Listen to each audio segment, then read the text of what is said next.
শীতকালে বেশ কিছু সুপারফুড পাওয়া যায় যেমন মটরশুঁটি, ব্রকোলি, মিষ্টি আলু এই কয়েকটা হচ্ছে আমি বাবুর জন্য ফ্রোজেন করব। তো মটরশুঁটিটা আমি সবসময় এরকম আস্তটাই কিনি। খুব ভালো কোয়ালিটির আমাদের এখানে পাওয়া যায় না। তবে খোসা ছাড়ানো যেগুলো পাওয়া যায় সেগুলো পুরোটাই রং দেওয়া যেটা খুবই ক্ষতিকর।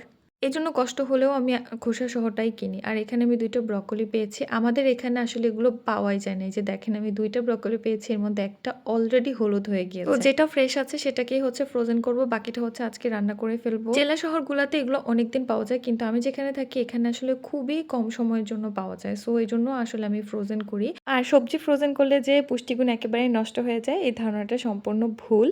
বাজারে কয়েকদিন ধরে পড়ে থাকা সবজির চেয়ে আপনি যদি সাথে, সাথে হারভেস্ট করে ২৪ ঘন্টার মধ্যে সেটা ফ্রোজেন করেন, সেই সবজির পুষ্টিগুণ কিন্তু আরো বেশি থাকে। আমি এগুলোকে ব্লাঞ্চ করে তারপরে হচ্ছে ফ্রোজেন করব। ব্লাঞ্চ করলে হয় কি, আপনার সবজির পুষ্টি নষ্ট করে যে এনজাইমগুলো সেগুলো পুরোপুরি ইনঅ্যাক্টিভ হয়ে যায়। আর ব্লাঞ্চ করলে সবজির পুষ্টিগুণ বলেন, স্বাদ বলেন, কালার বলেন সবকিছুই ঠিক থাকে। এই যে দেখতে পাচ্ছেন ব্রকোলিগুলো কিন্তু খুব সুন্দর সবুজ হয়ে গিয়েছে। এখন এইভাবে ফ্রোজেন করলে এটা কিন্তু সবুজই থাকবে, এটার কালার নষ্ট হবে না, ইভেন টেস্টও ভালো থাকবে। এখন বলি ব্লাঞ্চ কি? ব্লাঞ্চ হচ্ছে গরম পানিতে আমি এটাকে জাস্ট ১ মিনিটের মতো ফুটিয়ে নিয়েছি। ১ মিনিট না অ্যাকচুয়ালি আরও কম।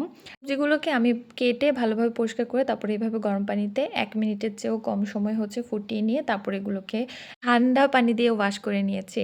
এখানে আপনারা যেটা করতে পারেন বরফ পানি যেটা সেটা ইউজ করতে পারেন। তবে আমার ফ্রিজে বরফ ছিল না দেখে আমি হচ্ছে ঠান্ডা পানি দিয়ে ওয়াশ করেছি। আর এখনও আমাদের এখানে প্রচুর শীত পড়েছে। আর এই ভিডিওটা অনেক আগের। আরও ১ সপ্তাহ কি আরও আগের।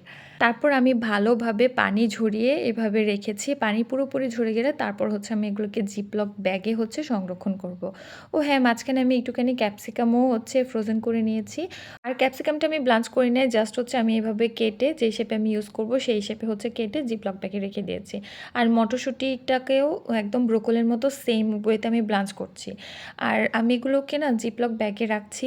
সবথেকে ভালো হয় আপনি যদি কোনো গ্লাস কন্টেইনার বা স্টিলের কন্টেইনারে রাখেন সেটা। তবে আমার কাছে আজকে কোনো বক্স খালি ছিল না, দ্যাটস আমি জিপলক ব্যাগে রেখেছি। যখন বক্স খালি হবে আমি কিন্তু বক্সে ট্রান্সফার করে নিব। আর এই ফ্রোজেন সবজিগুলো আপনি ফ্রিজ থেকে বের করে সরাসরি রান্না করবেন। এগুলো কিন্তু ফ্রিজের বাইরে রাখা যাবে না বেশিক্ষণ, তাহলে কালো হয়ে যাবে, মানে কালার নষ্ট হয়ে যাবে। আর এগুলো কিন্তু ডিফ্রস্ট করার কোনো দরকার নাই। জাস্ট ফ্রিজ থেকে বের করে সাথে, সাথে ইউজ করে ফেলবেন। দেন আমি কয়েকটা মিষ্টি আলু হচ্ছে ফ্রোজেন করব। এই একটা জিনিস আমি জানি না মোটামুটি মনে হয় ১ সপ্তাহের মতো বাজারে পাওয়া যায় আমাদের এখানে। তারপর আমি এগুলো সারা বছর আর খুঁজে পাই না। তো মিষ্টি আলু হচ্ছে সেদ্ধ করে তারপরে ফ্রোজেন করতে হয়। আমি এগুলোকে স্টিম করে তারপরে হচ্ছে ছোট, ছোট টুকরা করে কেটে তারপরে ফ্রোজেন করব। সবসময় তো আর খাওয়াবো না। ওই হুটহাট মাঝে, মাঝে ১-২ টা টুকরা হচ্ছে বের করে আবারও স্টিম করে হয়তোবা প্যানকেক বা মাফিনের সাথে দিব। কারণ ও তো এমনি সিদ্ধ মিষ্টি আলু খায় না। আর ফ্রেশ সবজি তো সবসময় খাওয়াই। এই সুপার ফুডগুলো তো সবসময় পাওয়া যায় না। তাই সামান্য পরিমাণেই হচ্ছে ফ্রোজেন করেছি। কারণ এগুলো আমার খুব বেশি আসলে লাগবে না। কারণ প্রতিদিন তো দিব না আর। আপনাদের যাদের এলাকায় আমার মতো এরকম পাওয়া যায় না, সো আপনারাও চাইলে এরকম অল্প পরিমাণে ফ্রোজেন করে রাখতে পারেন।